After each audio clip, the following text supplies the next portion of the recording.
চলো আজকের আমাদের কাজটা ছিল হচ্ছে কসবা পেট কেয়ারে। কম বেশি সবাই চেনো যাদের বাড়িতে পেটস রয়েছে, কারণ এখানে হচ্ছে পেটসের নানা রকম ধরনের ট্রিটমেন্ট হয়, তারপরে সার্জারি হয়। আর এছাড়াও এনাদের একটুখানি পেটস সেন্টারটাকে একটুখানি আমি ঘুরিয়ে দেখাই। তো এনাদের এখানে যাবতীয় যা কিছু পেটসের জন্য লাগে আর কি, কুকুর বিড়াল এগুলোর জন্যে সব কিছু জিনিসপত্রই আর কি এনাদের এখানে থাকে। প্লাস এইদিকে একটা বড় সার্জারি রুম সেট রয়েছে, এখানে সব সার্জারি হয়। আর আজকের যে মিনিটার সার্জারি হবে, এই যে মিনিটাকে রাখা রয়েছে, এই সার্জারিটা হবে। চলো ওইদিকে মিনিটা সার্জারি হোক, সঙ্গে আমরা আমাদের কাজটাও করে ফেলি। আর আমরা প্রথমেই হার্টস্কেপ বেশ কিছু আমি দোকান থেকে বেচেই নিয়ে এসেছিলাম, আর মুগলি ওগুলোকেই বাইরে থেকে জুড়িয়ে আর কি রেডি করে নিচ্ছে। কারণ এই অ্যাকোরিয়ামটা ওনার অনেক দিন ধরে পড়ে রয়েছে, অ্যাকোরিয়ামটা অনেক দিন ইউজ হচ্ছে না, নিচে কিছু সয়েল অল্প কিছু রয়েছে, পড়েই রয়েছে। তো এই অ্যাকোরিয়ামটাকে একটুখানি সুন্দর করে ডেকোরেশন আমাকে করে দিতে হবে। তো ওই জন্যেই আর কি, যেহেতু অ্যাকোরিয়ামের হাইটটা অনেকটা বেশি, তো সেক্ষেত্রে আমরা বাইরে থেকে হার্টস্কেপটাকে জুড়িয়ে ভেতরে বসাচ্ছি।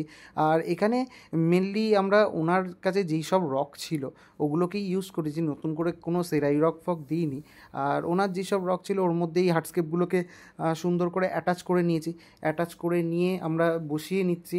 আর বসানোর পরেই মোটামুটি ধরে রাখুন যেরকম সয়েল, আমরা বেশ কিছুটা সয়েল এনেছিলাম, কারণ এনার কাছে সয়েল যেটা ছিল খুবই কম ছিল, তাতে আমরা প্ল্যান্টিং ঠিকভাবে করতে পারবো না। ওই জন্যে আমি একটু সয়েল নিয়েই এসেছিলাম, একটা গোটা প্যাকেট। আর ট্রপিকাস সয়েলই এখানে ইউজ করেছি, আর ওনার রিকোয়ারমেন্ট ছিল আর কি ট্রপিকাস সয়েল যাতে ইউজ হয়। তো ট্রপিকাস সয়েল দিয়ে টপিংটা করে নিচ্ছি। তারপরেই আর মোটামুটি একটুখানি জল দিয়ে ভিজিয়ে নিলেই তারপরে গাছ লাগাতে শুরু করে দেবো। আর এখানে যেই সব প্ল্যান্টসগুলো মেনলি লাগিয়েছিলাম, সামনের দিকে যে উডটা রয়েছে উডের ওপরে কিছু ফান লাগিয়েছি।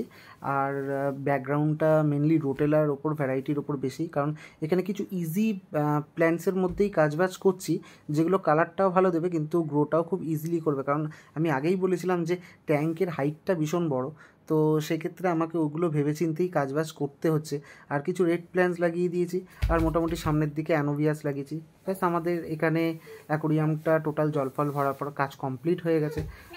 ব্যাস, আর এবার এখান থেকে কাজ কমপ্লিট হওয়ার পরে ওনাকে একটুখানি বুঝিয়েও দিলাম, কারণ কাঠগুলোতে একটু লিচিং করবে, তো সেক্ষেত্রে জলটা কীরমভাবে রিফিল করবে কতদিন অন্তর, সেটা আমি ওনাকে বোঝানোর পরেই আমরা বেরিয়ে গেছিলাম। আর তখন অনেকটাই মোটামুটি বেলা হয়ে গেছে আর কি, বেলা বলতে গেলে প্রায় বিকেল হয়ে গেছে, মোটামুটি 5টা বাজতে যায়। আর তখন আমাদের আরও একটা কাজ ছিল, আমার দোকানের কাছাকাছি একটা জায়গায় বেশ অনেক কটা জিওফেগাস ছিল একটা ভাইয়ের কাছে, ছোট থেকে বড় করেছে, বেশ কালারফুল। তো ওই জিওফেগাসগুলো আমাদেরকে আর কি সেল করে দিয়েছিল, ওগুলোকেই তুলতে যাওয়ার ছিল। আর ব্যাস ওরকমভাবে আমি আর মুগলি প্যাকেট সব কিছু নিয়ে চলে গেছিলাম। আর একটা করে যেরকম জিওফেগাস পেয়ার অবস্থায় রয়েছে ওগুলোকে পেয়ার অবস্থায় তুললাম, আর যেগুলো মোটামুটি নর্মাল ছিল প্লাস দুটো সিব্রাম ছিল ওগুলোকে আলাদা আলাদা প্যাকিং করে নিয়েছি।